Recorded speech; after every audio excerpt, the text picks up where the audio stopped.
Thank you, Mr. President. Commissioner Varela.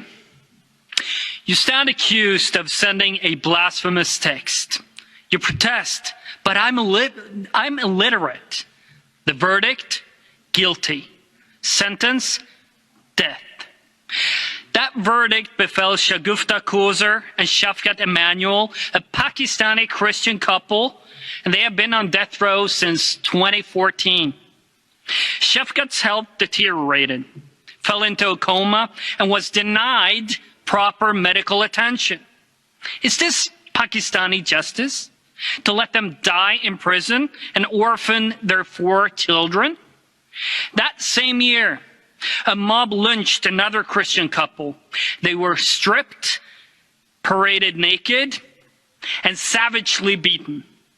Finally, the mob burned them in the very kiln they use daily to make bricks. The couple's 3 surviving children were all they left behind.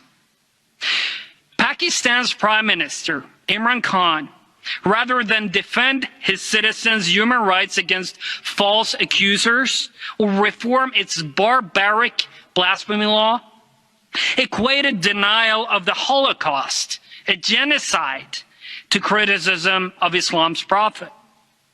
Mr. President, Prime Minister Khan has crossed the Rubicon. EU policy towards countries that enable Islamic extremism must be resolute. Withdraw Pakistan's GSP Plus status now. Thank you.